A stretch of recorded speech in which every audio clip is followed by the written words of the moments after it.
Place à l'invité culture de Télématin. Damien, vous recevez le comédien Stéphane de Groot. Bonjour Stéphane de Groot. Mais comment allez-vous? Mais bien et vous? Ça va pas mal. Merci d'être là en direct, puisque vous étiez évidemment sur scène hier soir. Oui. Dans cette nouvelle aventure, ça s'appelle À la vie et à la mort. C'était au Théâtre du Rond-Point. Ça a commencé donc avant-hier. Une question d'amitié, de temps qui passe. On y revient dans 1 minute 30, Stéphane. Mais nous sommes le 27 janvier Pareil. 2023. Il y a 40 ans, jour pour jour, disparaissait Louis de Funès.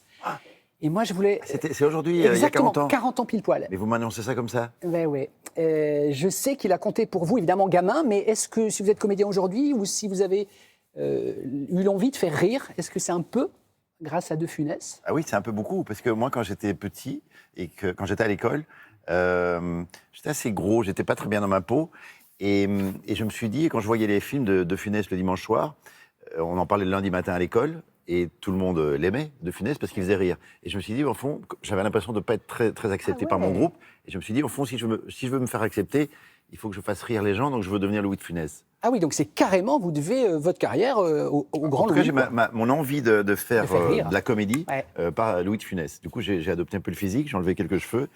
Et puis maintenant, il y a un petit problème de taille, mais on va s'organiser. On a retrouvé un document peu vu, alors qui colle au thème de votre pièce, donc qui parle d'amitié. Alors regardez, c'est De Funès qui s'égrée à son ami Bourvil d'avoir eu un geste capital à son égard au moment du corneau. Regardez et vous réagirez.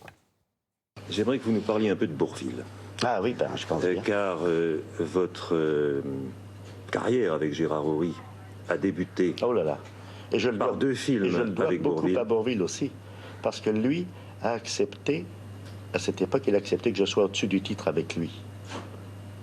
Et ça, c'était très touchant, ça m'a fait très plaisir, parce que vous savez, si on ne veut pas vous mettre au-dessus du titre, on ne vous met pas. Alors qu'à ce Ça m'a fait moment-là, très bien. Bourvil aurait pu prétendre être seul Bien au-dessus du sûr, titre. bien sûr. Très gentiment, elle a accepté. Regardez cette affiche, pardon Stéphane, regardez l'affiche, donc Bourvil, De Funès, les noms sont à égalité au-dessus de l'affiche, alors qu'à l'époque, Bourvil est une star, De Funès pas encore. Vous avez eu, vous, des gens comme ça qui, au début de votre carrière, vous ont tendu la main, ont été généreux? Mais plein. En fait, je ne dois l'existence, enfin mon existence dans ce métier qu'à travers des gens qui m'ont ouvert des portes, tendu la main, qui m'ont écouté, qui m'ont regardé. Ça a été à toutes les étapes, à tous les étages. Alors qu'on pourrait se dire qu'entre comédiens, entre comédiennes, entre animateurs, entre animatrices, ça se tire un peu la bourre, on essaie de tirer la couverture à soi. Oui, alors plus tard, ça se passe un peu moins souvent. C'est-à-dire que dès que On vous est existez, d'accord. Voilà. chacun a son précaré. Ouais. Mais quand vous êtes plus jeune, ils se disent qu'il n'y a pas trop de problèmes, risques. de risques. Ah ouais. Mais non, je dois par exemple, ma première expérience de théâtre, je le dois à Stéphane Fraisse, qui m'a fait venir à Paris et qui m'a proposé une audition. Je dois mon premier film enfin, il y a plein de gens, on pourra faire une émission entière là-dessus. Ouais. Mais non, c'est très important. Et du coup, moi, quand il y a des jeunes qui viennent me trouver, j'essaye de les écouter, de les entendre et de faire quelque chose, parce que En c'est vous souvenant qu'à difficile vos ce débuts, métier. vous étiez content d'avoir quelqu'un qui vous tende la main. C'est capital, hein. essentiel, parce que c'est très fermé comme métier. En plus, moi, comme ma vie d'avant, j'étais pilote de course, les gens me regardaient un petit peu de travers. Hein, Oui. mais qui est Quoi, une cette question personne? d'illégitimité ou en tout cas se poser la Totalement. question. Ouais. Le problème, c'est que quand j'étais sur un plateau de cinéma, on me disait, mais toi, t'es pas comédien, t'es pilote de course. Et quand j'étais sur un circuit, on me disait, mais toi, t'es pas pilote, t'es comédien. Ouais. Donc c'était un petit peu compliqué pendant un certain temps. Aujourd'hui, c'est clair, vous êtes comédien. Oui. Et vous êtes à l'affiche, on y vient, de cette pièce À la vie, à la mort de Gilles Gaston Dreyfus. On pourrait résumer mes amis, mes amours, mes emmerdes.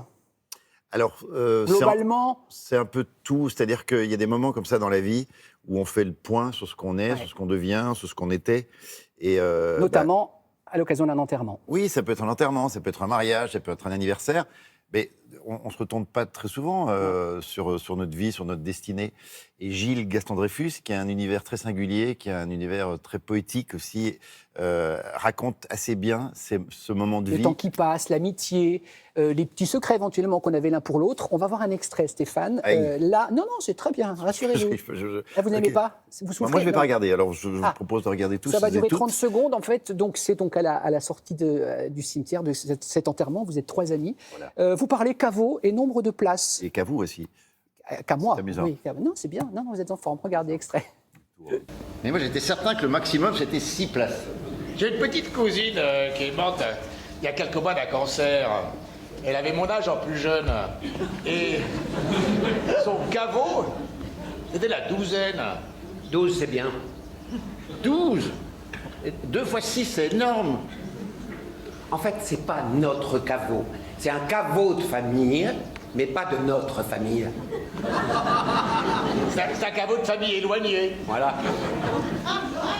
On va citer Anne Benoît, la Mais- formidable comédienne. Bien sûr qu'on va les citer parce que je pense que c'est l'une de nos comédiennes les plus fameuses. Elle est extraordinaire. Elle a une force, elle a une puissance de jeu qui est rare.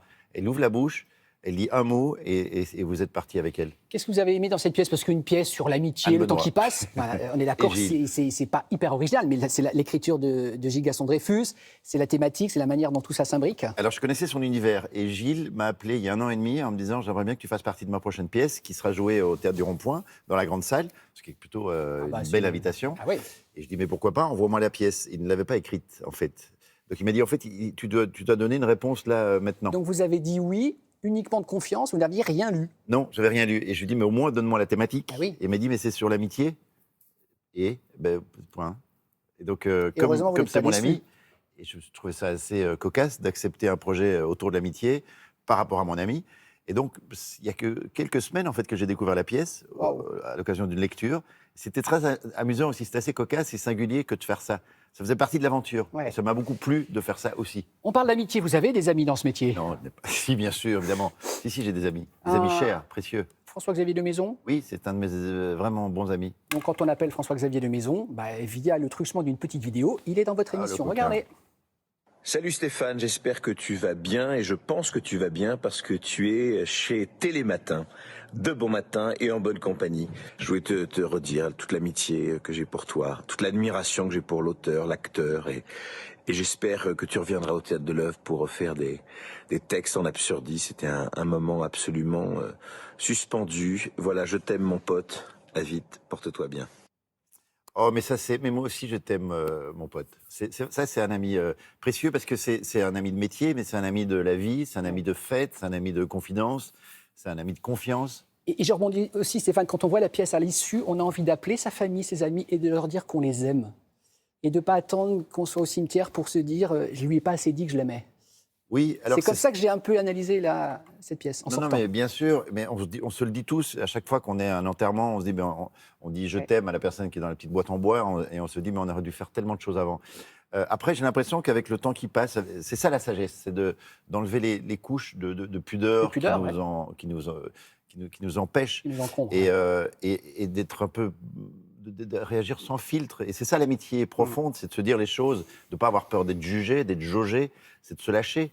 Je trouve ça très touchant de la part de François-Xavier de dire comme ça publiquement qu'il aime son ami. Et moi de lui dire aussi que je l'aime. Après, il y a des gens qui ont des humeurs et des facilités à le dire. Il y a des gens, des parents qui ne disent jamais à leurs enfants qu'ils les aiment. C'est pas qu'ils les aiment pas, ils ont du mal à Bien exprimer. sûr. Stéphane, on marque une toute petite pause, vous restez avec nous. Je reste là. J'ai choisi un chanteur que vous adorez, que j'adore, que vous adorez, Charles Aznavour, et on revient. Mes amis, mes amours, mes emmerdes, bien sûr. En sacrifiant